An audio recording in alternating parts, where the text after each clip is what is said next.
Oh, hey guys! Sorry about that. Welcome to Brett Sheroky Week here on the Boston Chris podcast. Man, we are so stoked to have a singer-songwriter named Brett Sheroky here on the show this week, who was recommended to me by another phenomenal singer-songwriter, Drew Kennedy, that was on the show earlier this year. And I became an instant fan of Brett's through that process. And guys, I am so stoked that Brett has allowed us to have a few minutes of his time today to chat about what makes him tick, where he came from, what got him to where he is now, and the long period of time that he persevered through to become a published songwriter in Nashville. Just what a remarkable story we have today on the Boston Chris podcast. But before we get into that, I need you guys to do me a few favors. I need you all to hit that like button, smash it, hammer it, nail it, do whatever you do. Hit that like button. If you want to see more in-depth, candid conversations like this one today, you can, of course, hit the subscribe or follow button. And, ring the bell if you want to be notified. And, of course, guys, I want you guys to comment down below what your favorite part of this episode has been. Also, you're going to find in your description below a direct link to Brett's website, so go show him some love as well. He deserves it, and he has a phenomenal story. We also include 2 incredible live song performances from Brett as part of this episode. Thanks to Brett for those. But without any further ado, let's get into this amazing conversation with the one and only Brett Sheroky right here, right now.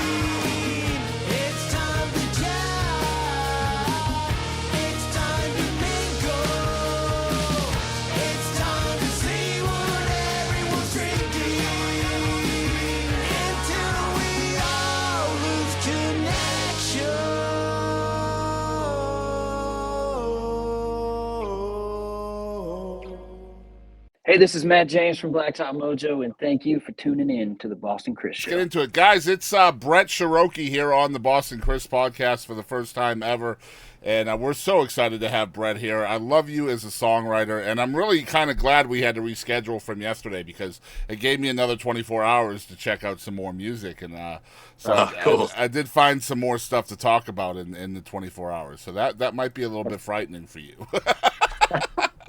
I'm ready. All right. Well, let's start with the icebreaker question that we got cut off on yesterday. What are your favorite drinks right now?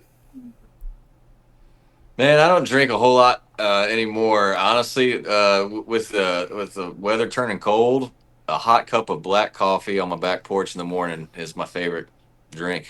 Yeah, So, just that alone time, right? Kind of being one with nature. Is that what it's about?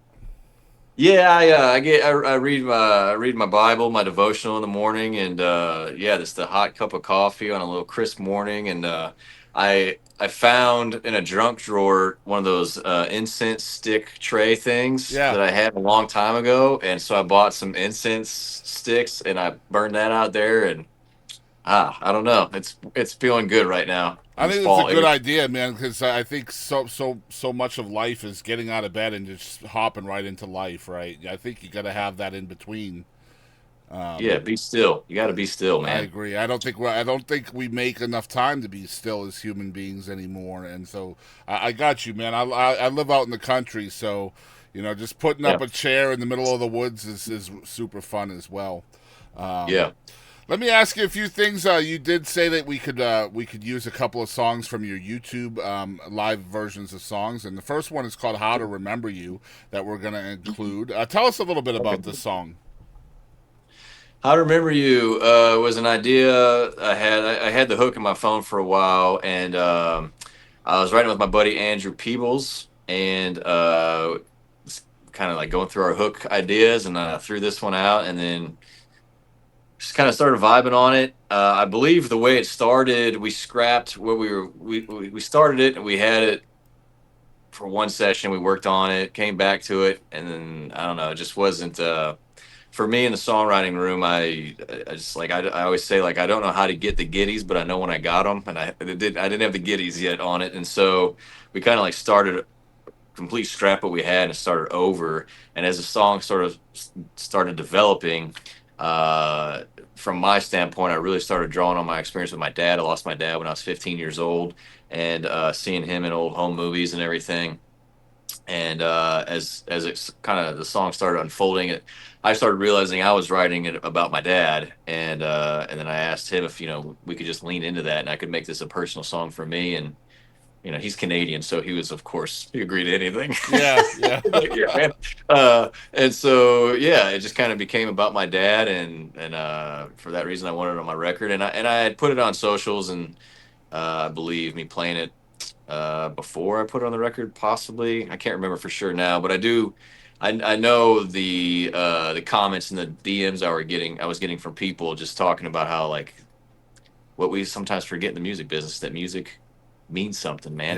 Yeah. And that was hitting people, and they're saying, telling me stories about, I think people want any excuse they can have to talk about their life. I mean, we're all that way, and they kind of just use that opportunity to tell me about their parent, not necessarily their dad, or just someone that they lost, and how this song meant something to them. And that's what it's for. That's the beautiful story and the beautiful way that music works through songwriters, and just a great way to put it. I love how you go into the room and it's not about anything at all, and then your dad pops up and it ends up being about him. And Yeah.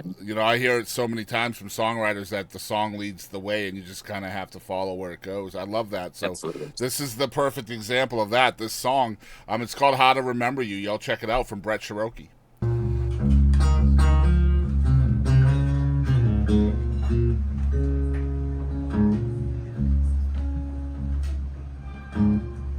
Christmas Day, 88, on a Max LVHS. I pop it in and let it spin like a freight train it hits. There's so much in you I forget. I could've swore you had some more all burning in your head. You ain't as tall as I recall, or near as young. Man, I swear, the man I do ain't the one who I'm seeing standing there. Used to be, I could see your face anytime that I close my eyes. Hear your voice through the noise, still feel your hand holding mine. Never thought when I lost you there'd be any more of you left to lose, but your memory's almost faded now, and I'm forgetting how to remember you.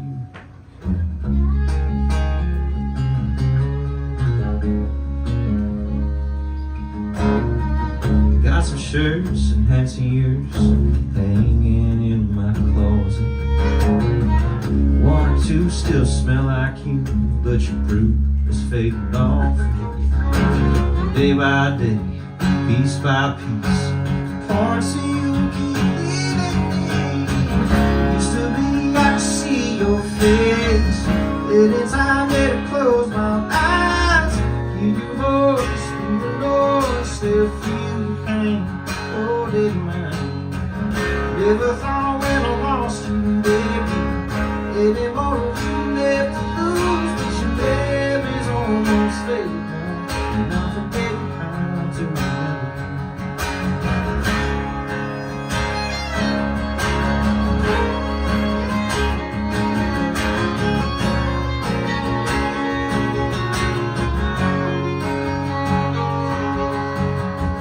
When the day comes and I see you on the other side, are you someone that I'm even gonna recognize?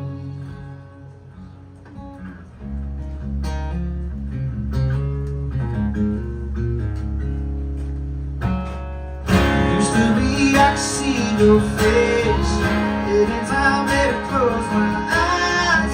Hear your voice through the noise, still feel your hand holding mine. Never thought when I lost you, baby, any more of you left to lose, but your memory's almost faded now, and I forget how. That your memory's almost faded now, and I forget how to remember you.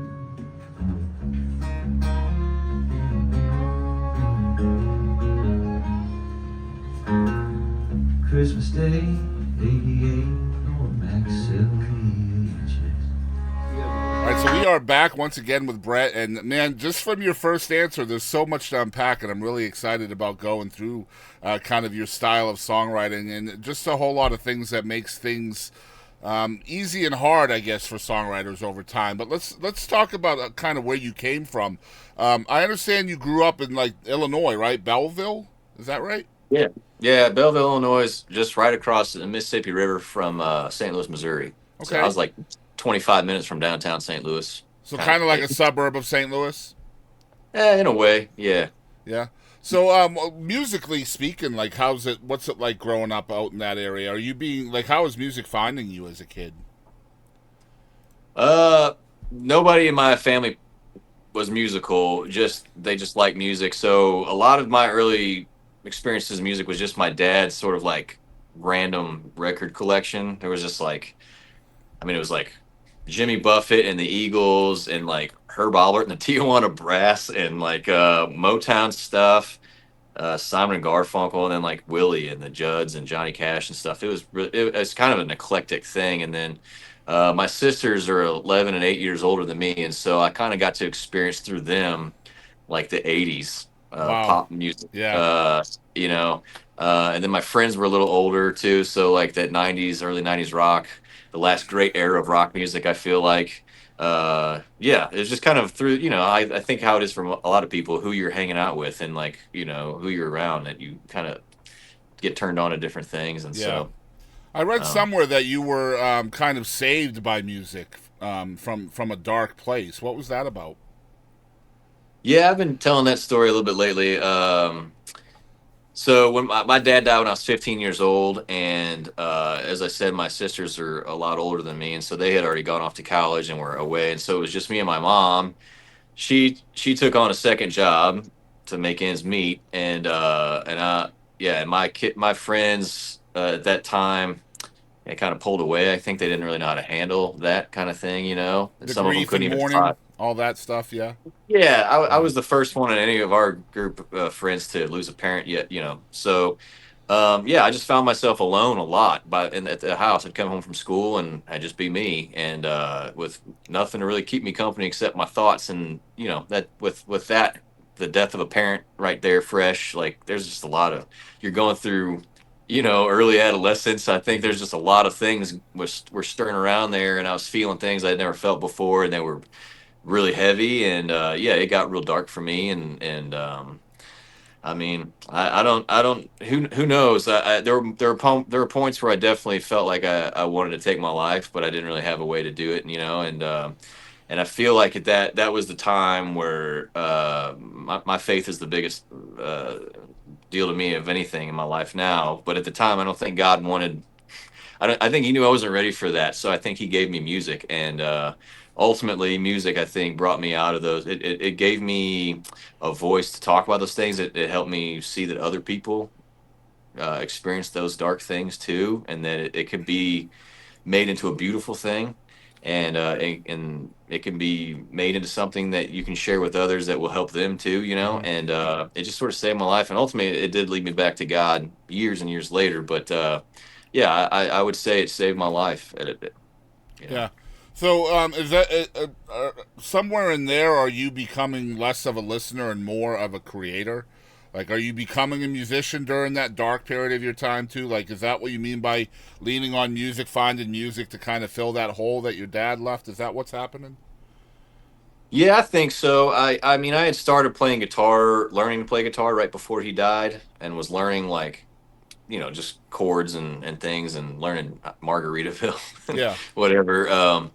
But it was at that time that I started discovering, like, I remember hearing like Otis Redding for the first time, and just Wow. like, and just being kind of blown away by like, whoa, I don't know that I've ever heard anyone sing like they're bleeding on a track, like Yeah.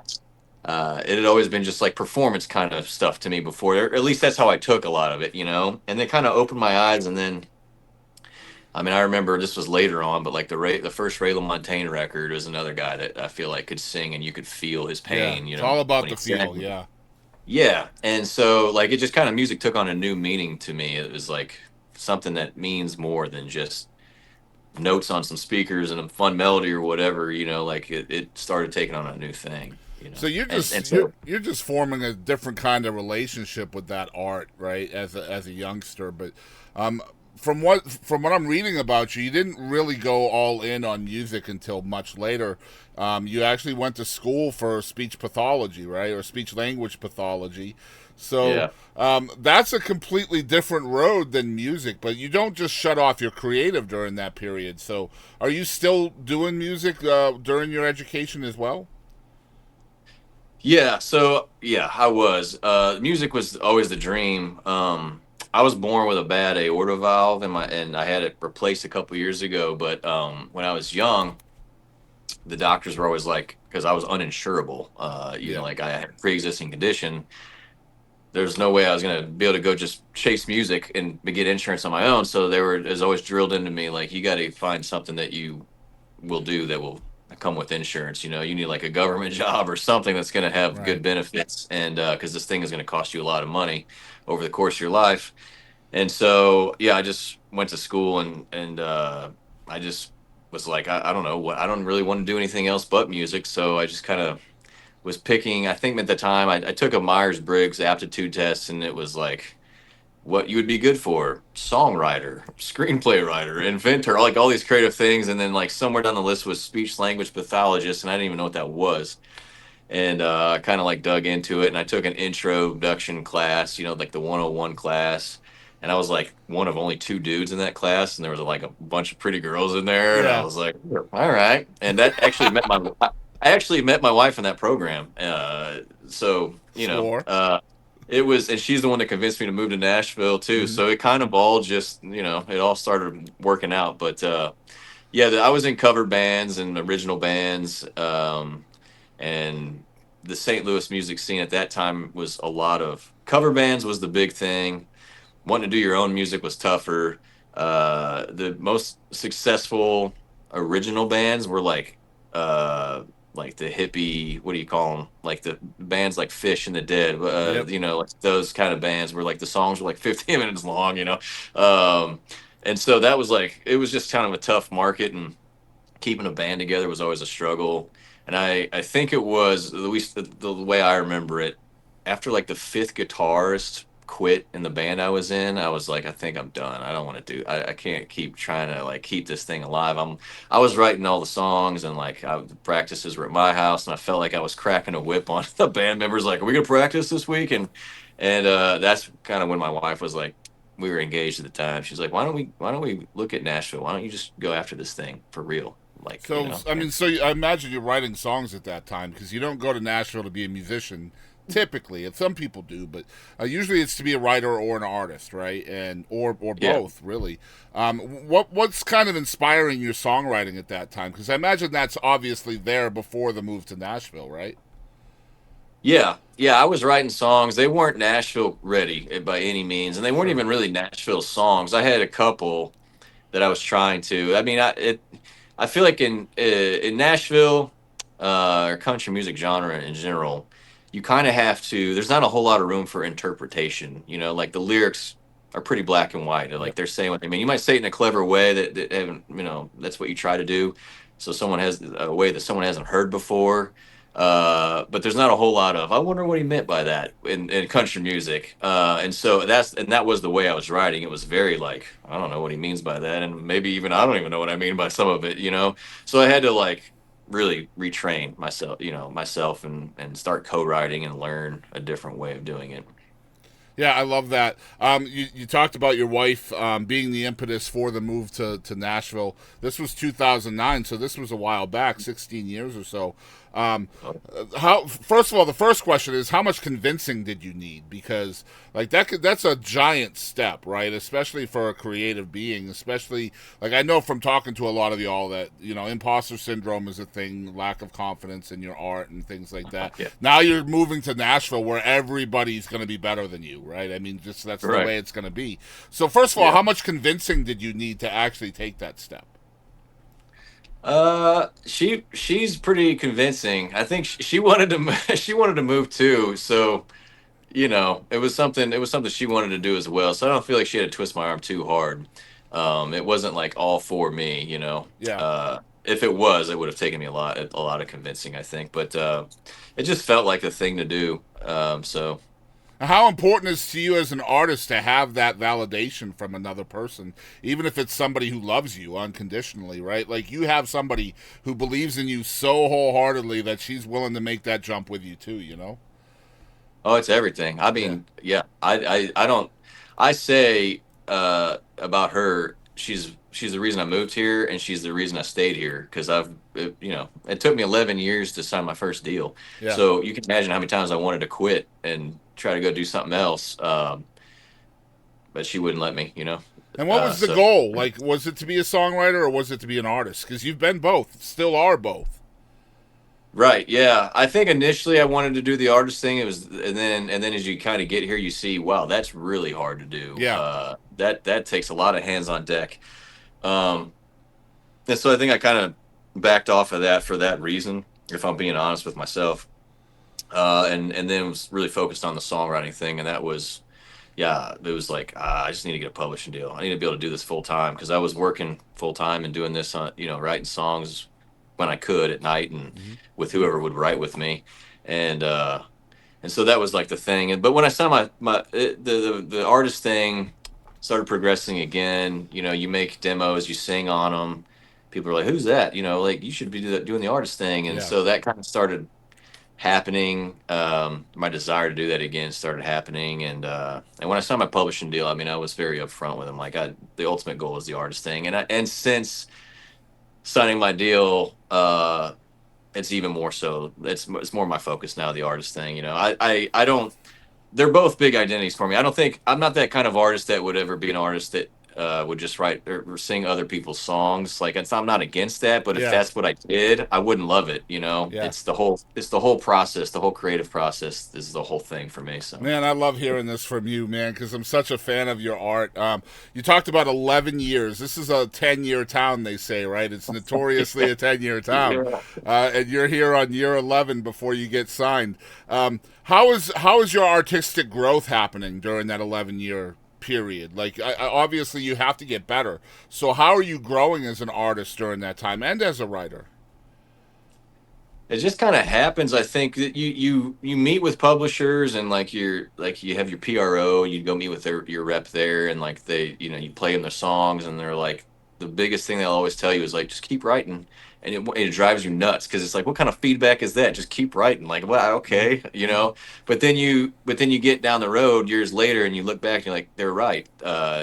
You got to keep writing. It's something you got to write 1,000 bad songs before you're gonna get a good one. Like it's just kind of the way it is. The way I explain it to other newer writers is like you got to have if you're gonna write a leaving song, like she's leaving, if you got to write that song or a version of that song like 20 times before you have a toolbox of tools full that you can grab to write that song again, and then start trying to write it a different way that hasn't been done before.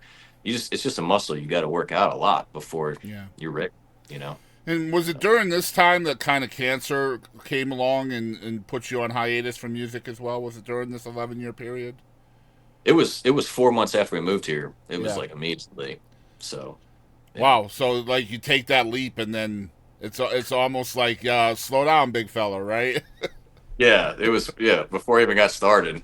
So and ultimately that the cancer thing, going through that threw me off the trail. I mean, I started just kind of adjusting to like, I mean, I was happy to be alive, and so like it was like I just kind of got into the throes, the motions of life of, all right, you work, you come home, you hang out with your wife, you go to would do stuff with your friends on the weekends. Hey, what do we got going on this? You just kind of do that thing, and it threw me off for a while. And it was when my oldest was born. She's 12 now. When she was born, it really hit me hard. Of like, my whole life, because of that heart thing we talked about, it's been drilled into me. Be practical. Go get a job. Play it. Do the safe thing. Music's a fine hobby, but you got to be, do this other thing. And I was like, I didn't want her to learn that from me. I wanted her to learn that if she wants something, she just goes after it, and nobody's gonna tell her she can't do it. And so that was kind of like a big switch for me that flipped, and So yeah, it was a few years after we moved here that I really kicked it into high gear. I was going to ask you that about your education because you went to school for a non-musical thing, and I was curious how much the whole, blue collar, growing up in a blue collar household, and sometimes the parents can, or not necessarily just parents, but friends and people around you can really kind of look down at the career of music as kind of, come on, man, that's not the way to go. I was going to ask you about that with the education. I love to hear you say that having a kid kind of opened your eyes to what do I want to teach my youngster? Do I want to teach them to stay between the lines or follow your dreams no matter what the repercussions? And so you kind of had that conversation with yourself, right? Oh yeah, very much. Yeah, I'm glad you chose what you did, man. I'm sure there's times when you're not so sure. Let me ask you this, because we always look kind of the positive side of a long story, right? A long story where 11 years you're trying to make it, and then all of a sudden you do. Looking back at that time when you're finally signed, can you see why you weren't getting signed prior to that? And can you see what changed to get you signed, if anything? I mean, years prior, I could look back on the songs and see like, oh yeah, they were not good. I thought they were at the time, but they were not. But I would say within the a few years of me signing my deal before I signed it, a lot of the songs, yeah, most of the songs that they heard that the publisher heard that wanted to sign me were several years old. You know what I mean? So I'm not sure. It's kind of like one of those. I think it's God's timing thing. It's like for me, it was I had met with a bunch of publishers. A lot of them knew who I was vaguely through my songs. I never did.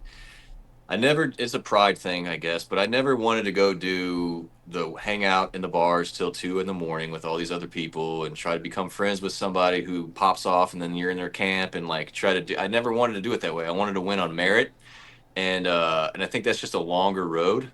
Um, but when I did get my offer for my deal, it was like nobody wanted anything to do with me really. And then all of a sudden I had 5 offers within like 2 weeks. And Let's go. it was just like, why? I don't understand. Yeah. So to answer your question, I guess yes and no. I don't, you know, I mean, I could I'm see not that getting where paid. all of a sudden you have all of these offers. I could see why you would think that's God's timing, right? Like it's Yeah, just an empty cupboard, and then all of a sudden you open the fridge and it's full, right? right. Yeah, Yeah. exactly. Let's So, go. I love that. One thing that is pretty apparent to me, especially from hearing you talk about it a little bit today, is kind of that struggle between what's relevant to you as a writer and what you make relevant to an audience, right? Making kind of the balance between creative and commercial. And hmm. was that kind of a struggle for you in getting published? Because just listening to your songs and how much storytelling there is in them, a lot of times the publishers aren't looking for storytelling. Yeah, I just think I just got in front of a handful of ones that did at the right time, just wanted that. I think coming at the tail end of like bro country and stuff, like Mm-hmm. 2011, that it was really starting to, or sorry, 2000, when did I sign my deal? 2020. It was kind of coming to the end of, I feel like, the bro country Mm-hmm. thing. So yeah, I don't know. It might have been a hindrance before. I never really tried to write that stuff. I always tried to write it a little differently. Um, so I'm not sure, man. I don't know. Yeah, I just love it. And is there a difference for you if you're writing for the publisher and you know you're writing for other artists at that point? Are you thinking, is there a different mentality for you as a songwriter between writing for someone else and what you know is going to be on your record and you're keeping for yourself as an artist? Yeah, I'm kind of I feel like I have a little bit of a reputation as the guy that's not going to write straight down the middle, to just like feed the machine. Um, but you get in rooms with certain writers who will kind of lead you back that way a little bit, which is a good thing. Um, Yep. but I've never really go into any right. I don't. That's not true. But not very often am I like, all right, this is just feeding the machine today, and I'm not. No matter what I do, you get in certain rooms, you're like, it's just going that way. Like Yeah. it's just, you're not going to steer it away. So just do your best you can and be a part of it. And some days you're just like getting the coffee for everybody because they're, Yeah. it's just like you're there. But most of the vast majority of the time, I'm always trying to do it in a different way. I feel like I've noticed, I've formed this opinion about songwriters in Nashville. Like, it seems like a very blanket statement, but ultimately there seems like there's two types. There's the ones that want to try to do it a way that's worked 1,000 times because it's worked, and then there's the ones that want to try to do it a way that's never been done before. Yeah. And I tend to be that latter. So risky, but yeah, it's the payoff is greater. I feel, right, like if it works out. If it works, yeah, I think so. I mean, you get in the rooms, you start to meet a lot of other writers, you become friends with them, you know them, and yeah, you just see like the ones that have had like success of the songs that like just kind of live on and are Yeah. timeless. They did it the other way. Yeah. They try to write song of the year every time they get into a room, Right. and the odds aren't good. But when Mhm. they hit, the jackpot's bigger. Look, some of So them have written song of the year and still can't write another song of the year, right? Sometimes yeah, it's a yeah. once in a lifetime thing. Sometimes it's a zero in a lifetime thing, to be honest. I mean, obviously, most times it is. I love hearing you say, I'm not a writer that's right down the middle. I've also read about you that you have called your writing off center, which is kind of the same thing. So, what makes your writing off center in your mind, do you think? I think if I said that, it sounds like something I would say. I think what I meant was just like down the middle to me is like feed the machine, like just kind of do it the way it's done, stick to the 4-1-6-5 chord progression of some kind of keep the you know what I mean. Yep. I just don't like doing if I feel like I've heard it before, it's like I just don't doesn't do anything for me, and I don't want to. I worked a job. I say this. I worked a job for a long time as a speech therapist that I did not like. I did not like that working as a speech therapist, and I love writing songs, and I don't want to not like that. So I want to keep doing it the way that brings me joy. You don't want it to become a job, right? Yeah. No, Yeah. I don't. I don't. Yeah, I got you. I love that, man. Just real quick about the studio stuff, man. I got to talk about this, and this is a question that I would not have had yesterday.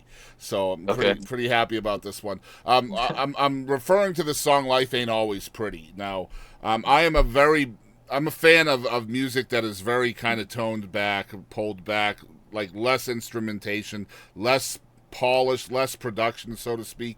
And correct me if I'm wrong, I'm pretty sure this song, the version I heard anyway, is just an acoustic guitar and a cello. And Yeah, is there more in there? I think there's a piano. There's some piano. I That's wasn't it. sure. I thought Yeah. I did hear a piano, but I wasn't 100% sure. But I just love the choice of instrumentation on that song. So I would love to hear from your standpoint. Are you more hands-on or hands-off in the studio? In other words, is your role important in choosing the instrumentation, or are you typically just letting the producer choose that for your songs? No, I'm very hands on. I pretty much produced my record. Now there were Caleb Fisher and David Dorn definitely did some co-production stuff with me on a few songs. I think David, he was in there with me on that song specifically, and kind of like bouncing stuff off of each other. But to me, production, when you get in the studio and start producing these songs, to me, it's like writing the song a second time Yeah, because it can take on a whole new life. it's a You can completely make it, different atmosphere. It's a different part of yeah, the yeah. the You can process. you can go in with a song that you don't even really love, and then you get the Yeah. right production, it's like becomes your favorite, and the opposite is true too. Hmm. So it's a very important creative step to me, and so I'm very particular about that stuff. Even in the mixing phase, my buddy, who's my friend now, but we kind of became friends through working together. But Caleb Fisher and I would sit there, and he would mix stuff, and I would just kind of sit there right next to him, and and God bless him. I don't know how he put up with me. I don't know how we're friends, honestly, but yeah, just have like I'd take whatever we did, and I'd come home and I would listen to it over and over, and I'd fill up a page and a half or 2 pages of notes of like, we need to boost this at 2K. We need to cut this out here, bring in this heavier here. What it'd be cool is if we brought in some strings on this part. And like, so I'm very hands on with that. And yeah, see, I've never understood the hands-off people, right? Like, I don't care how good the producer is, man. Like, if I was that guy or girl, I would be very hands-on. And the way, like, songwriters call their songs their babies, and I always kind of put a little analogy on, well, if it is a baby and you drop your baby off at school, I don't care how good the teacher is, you're still going to wonder how your baby is doing throughout the day. You don't want to just drop your song off at the producer and hope that it comes out good at the end, right? Like, you want to be part of that process. So I've never quite understood the hands-off people. Like, I wrote the song, I drop it off, and then whatever I get back, I'm happy with. I was just like, really? yeah. Well, I mean, maybe some people just don't have an ear for it, and they're, that's where the areas where you're weak. I mean, you got to bring in other people. So, agreed. Yeah, maybe. It's definitely an okay time to sponge, though, right? Like, learn from all of that stuff too. I'm going to mention another song that I really, really love too of yours, and this is another thing that I think you are incredibly talented at. The song I'm talking about is "Ain't My Place." Which is just a dope song, first of all. The reason why I love it is kind of the double meaning of the title, right? Mm-hmm. And how you work that into the song. And I'm not going to talk too much about the gist of the song because I want folks to go listen to it. But basically, it's about a divorce. And "Ain't My Place" could mean, I shouldn't be part of your decision-making process. But "Ain't My Place" is also the house that you used to live in. I love how you work this in, that double meaning, and you do this so well in all other songs. How did you learn how to do this? And obviously there's strategy here, right? Yeah, that I'm a big fan of the double meaning, the double entendre, the turning phrases to mean something they don't normally mean. And I kind of just credit that to 90s country. Like I'd say musically. Amen. Musically, like, I'm inspired by a lot of different genres, but lyrically, I think that 90s country grabbed me the most. They were masters of it back then. They really were. So, I mean, there's so many examples of those 90s, early 2000s country I'll give songs. you one straight off that came to mind right away is Cleopatra, Queen of Denial. Yeah, there you go. Pam Tillis, if you remember that one. Yeah, I mean, they're hidden, like in "Prop Me Up Beside Jukebox" by Joe Diffie. Yeah, they say put a stiff drink in my hand. Like that's so great. He's dead, stiff. So they're all over the place. Yeah, I love when that happens though, and when I heard that song, I was like, man, this is just so clever, man, just so cleverly written. And you're right, like as someone who's been divorced, it ain't your place in either way anymore, right? But like you still kind of wonder, why, or I mean, just the standpoint of the person that wrote the song, whoever that is, just great stuff. I love how you implement your personal experiences into your songs too. So last question before we get into the second song, how much of your writing is from personal experience and how much of it is from just living life and seeing what other people are going through? I would say almost all of my music is not personal. I hardly ever write from a personal place. I feel like my life is too boring. But I've always been very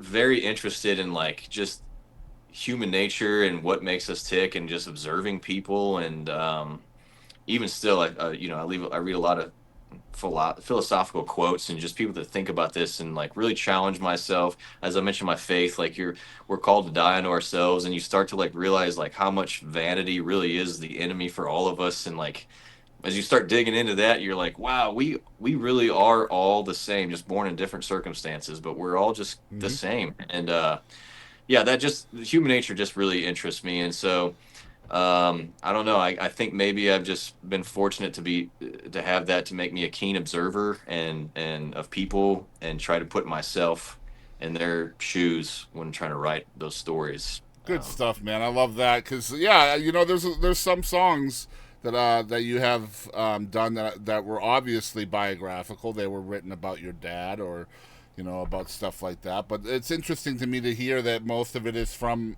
outside perspective. That's interesting to me. Mm-hmm. The second song we're going to feature from Brett today is a song called "Everybody Wants." Tell us a little bit about this one. Oh man, I love this song. So I wrote it with my friend Tranny Anderson, who's a big writer in town. She's been doing really well lately. Got a lot of Lainey Wilson cuts and other artists too. She's awesome and a great human being. I think this was the second time we had written together or even met each other. And she came in to this writing. She was kind of fired up. She had just had coffee with somebody who was new to town that reached out to her and was like, "Hey, can I pick your brain about how to, become a songwriter or whatever in Nashville?" And she was like, "Brett, this person was talking about it like they had been here 6 months and they didn't understand why they didn't have a deal yet and all this stuff." And she was like, I remember saying, she's like, "I just want to write something with some righteous anger." And I was like, all right. And so I don't know, this just kind of came out. I mean, it was initially like a tough love song, but I mean, I wish I heard this song when I was younger and not chasing my dream. I just hope it fires people up. I know people hear it, and a lot of times they point the finger and they're like, "Yeah, that my teenager needs to hear this or whatever." But I think we all need to hear it. It's in some way. There's at some point we're all sitting on the couch when we could be doing something that Yep. more constructive that we're gonna wish we did at some point. I don't think anybody spends 2 hours on TikTok and then gets off and is like, "I'm glad I did that." Yeah, you're not getting that time back. Yeah. Yeah. Good stuff, man. Brett Sheroky here on the show. Here is "Everybody Wants." Y'all check it out.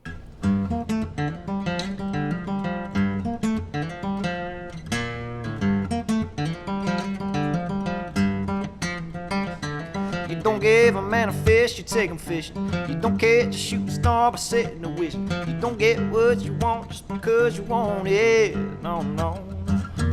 You can't grow if you don't want to plant a seed. You can't fly if you don't want to work them wings. Ain't nothing worth something if you don't give it everything. Everybody wants to be the king of the hill, but nobody wants to have to climb it. Everybody wants 15 minutes of fame, but nobody wants to put the time in. Working for tomorrow's a hard pill to swallow, but nobody wants to take it. Everybody wants to have it made, but nobody wants to have to make it.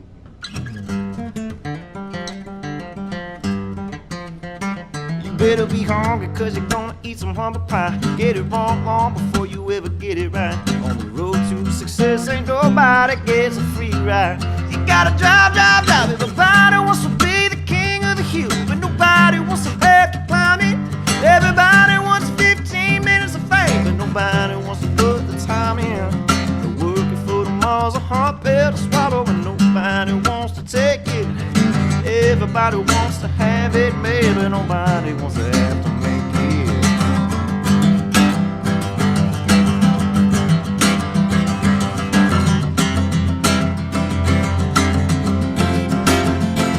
Get the big boat, the Benz, the French porcelain, the house on the beach to keep them all in. Everybody wants to, but nobody wants to.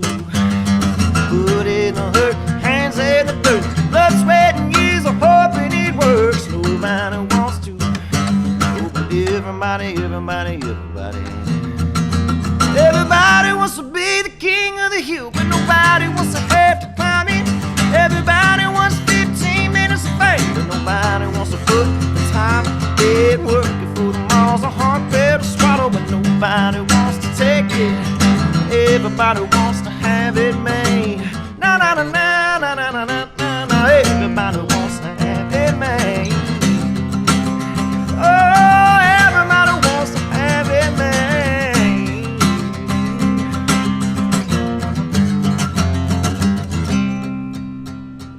But nobody wants to have to make it. All right, so we are back, and we're going to have some fun with Brett. These are some fun segments that everybody pretty much enjoys, and some of these segments I'm going to give you a choice of two different things, and whichever one you choose is what we're going to do. But the first segment is called, well, I'll let you choose. Would you rather do Did You Know or Fun? They both sound fun to me. Did you know? All right. Did you know is can you tell us something that folks may not know about Brett Sheroky? Oh no, choose fun. Uh, I don't know, man. I'm pretty open. My wife does not like how open I am about things. That yeah. Let's do fun. I really don't know. Oh, we're gonna let him choose the other one. All right. What are some hobbies you have outside of music? If I had time, let's go with that. My youngest, my boy, is starting to get into golf, and I've always liked golf, but I've never really had time to play it and never pursued it. But um, we've been kind of playing together. We, been doing yard golf. I put a 5 gallon bucket up in the yard, and we go around the house at different. There's a par six, and we make it longer or That's whatever, awesome. and we have our little wiffle ball golf balls, and so that's been fun trying to get back into that. I love to fish, but I don't do it very often. Paintball was a big thing when I was younger. I really loved playing paintball. Um, but it's a lot of music. It's just a lot of listening to music and playing my guitar and being So, guys, we creative. somehow worked in both of those segments. So, the did you know could be that he played paintball when he was a kid, right? So, There you go. yeah. Thank So you for helping me out. we worked them both in. All right. Okay. Next segment is called impactful. Can you name 3 people that were really impactful on your life, and can you tell me the biggest thing you learned from each of them? Okay. So my dad, he had a lot of wise words when I was younger before I even really understood what they meant. But something that has always stuck with me is he would say, if you sit down and talk with the dumbest guy in the world and you can't learn a single thing from him, then he's not the dumbest guy in the world. Oh, That's always been big. I've always remembered that, and it's kind of been a life shaping thing for me. Um, let's see, somebody else that's impacted my life. I would say, hmm, my wife. Just for so many reasons. But was sort of the she was sort of the caveat that led me to caveat. I'm using that wrong word wrong. She was the what do you say, the catalyst, the thing there that you made go. me Yeah, yeah catalyst. uh, that made me start to open up the Bible and start to get into that, and that has changed my life. And then, if I'm being completely honest, I mean, he was a person. I never met him, but Jesus Christ is the most important human figure in my entire life. So it's just challenged me to again die unto myself, see that we are all the same, and realize about us that uh, it is very challenging but so rewarding to love other people without worrying about how it comes back to you. Yep. I've heard a definition before. They say love, like I think it was a sermon. A pastor was saying, like, he's like, too many people think like love is a feeling, and it's not a feeling. Y'all watch too much Hallmark. He said, love is giving someone what they need the most when they deserve it the least at your own personal cost, which is what Jesus did. And just challenging myself to be that person. It's very hard. Uh, but man, when you in those moments where you feel like you get it, it just makes you feel like you Good got stuff. it. Yep, I Yeah. agree. All right, next one. Choose between Mount Rushmore or one artist. Oh, I think I know where the Mount Rushmore is going, and that feels too hard. So I'm gonna go one artist. All right, who is one artist other than yourself you wish the whole world knew about? Oh man, jeez, that's okay. This isn't like the biggest one. I'm just picking one because there's a lot. Um, I I I am friends with this guy, but his name is Colton Venner, and I just think that he is a rare talent as a songwriter. He would not call himself an artist, but really good songwriters are artists. I mean, they just are. Um, and I would say I wish more people heard his music because he really tries to write about things that just make you think introspectively, challenge you, and try to meet you in your sad places and make you not feel alone, which is I think Oh, very important. Yeah, I love the way you're putting stuff, man. Good stuff. All right, next one is called What the Heck. This is kind of like a game show, just 5 rapid fire questions that I'm going to give you. And just kind of give me the first inclination that comes to mind when you hear the question. Try not to change your answer if you can. All right, Okay. number 1, what happens if you get scared half to death twice? What is the comedian? There's Steven. What's his name? He has a really dry. You know what I'm talking about? Stephen he got Wright. the- Yep.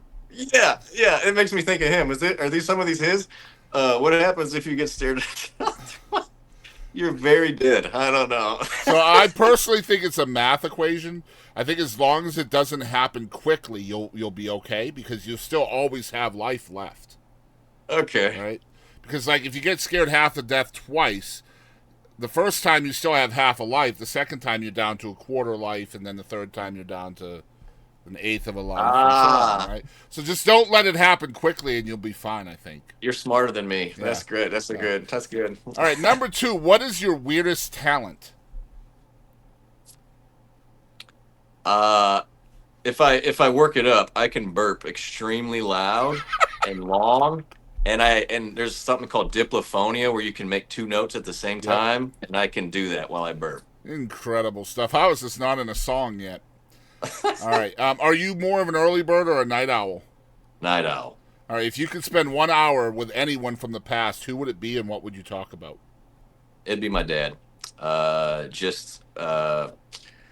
Yeah, just about what's been going on. He got to see me learn to play guitar at the very beginning, and he thought it was so cool, and I was so bad, but he never got to see like any of this, me get better or come do it for a living or yeah. So Yeah, I understand that wholeheartedly. I lost my dad in 2013, and sorry. it's okay. Sorry for you as well, man. But yeah, I started doing the music business stuff in 2015, and I got married to the love of my life in 2015, and so yeah, so he hasn't seen any of this. He doesn't know that I have grandkids, stuff like that. So I wonder too, man. But we're not going to end on a deep question. We're going to go with number 5. When dating someone new. Now I know you've been married for a while, but so you'll have to think outside the box here. When dating someone new, what do you think is the appropriate amount of time before pooping in front of that person? Oh man. Again, I am way too open of an individual. I think a week, maybe 2. A week, maybe 2. Get it out the way, because then you'll know for sure if it's real, right? Yeah. All right. That was What the Heck with Brett Sheroky. Now you know why we call it What the Heck. Yeah, that's a good name. All right, next one. Would you rather do bucket list or fly on the wall?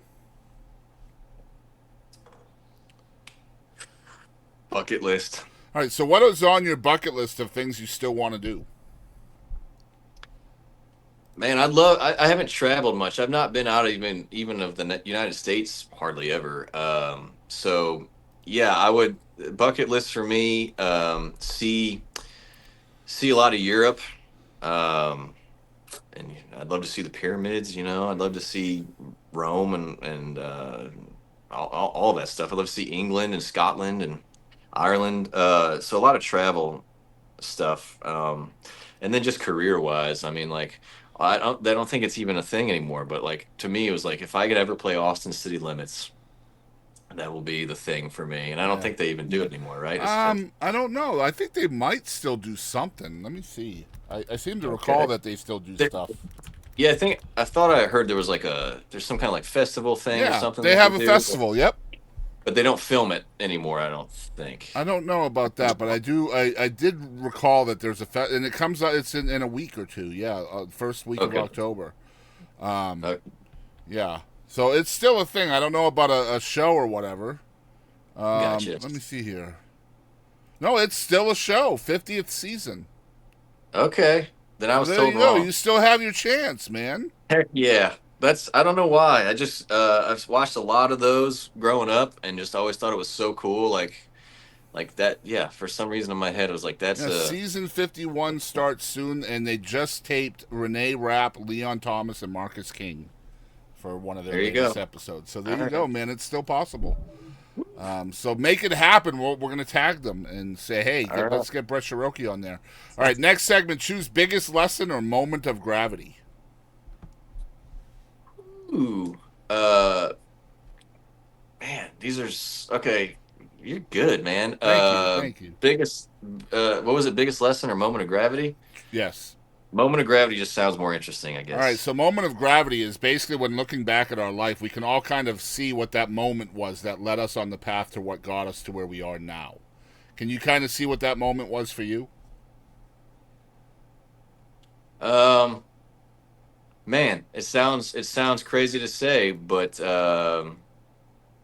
I think I keep talking about it, but my dad passing away, it brought on music for me, uh, which made me want to do this with my life, but I couldn't. So I went to school, but I met my wife there, who encouraged me to move here to do this thing, and then I wanted to quit so many times, but she wouldn't let me, and like it just seems like it seems so much like the first domino in a way, you know.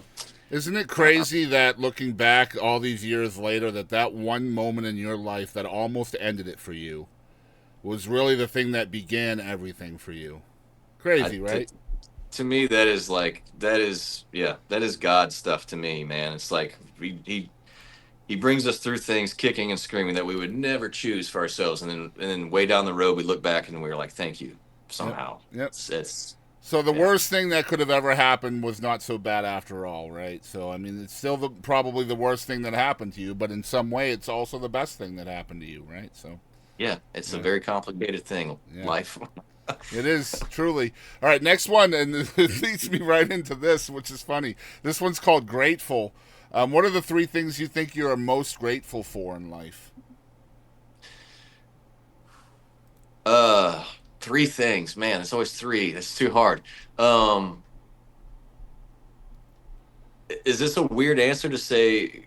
Gratitude. I am so grateful in these past year or so, for gratitude in itself, I in and love of that. itself, which Yeah, is weird. It kind of sounds weird to say, but like when you start getting into it, like being grateful for things, it's just kind of it is the reward. It is the reward. Like I don't know how else to say it.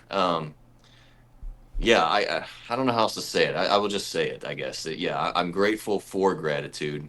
I'm so grateful for my family, um, and our circumstances.